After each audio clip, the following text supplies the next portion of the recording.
ეს უტრით მიწას შიგნით ლითვიდრა სამი დონის დავუშვათ ცოტა გადაწყვეტი ხო ნაუდან ურია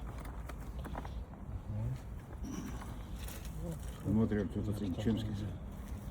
ახალხალზე გამოტარებდი მაგრამ მოკლია და მოიც გასწორდებოდა კარტობიც გამგედება კარგი მიწით თუმცა კარგი ბალახი წამოაქვს წინასწორებში აღნიშნო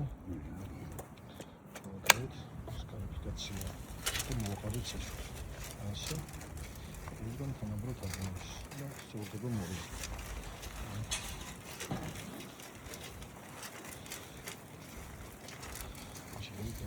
ისინი სასუქებია რა მე ბოლოს რწყას ჩავდავს და შეთქეც ბალახი იცი არის ხედავთ სადაც ის არის თორემ აფსებს დროებით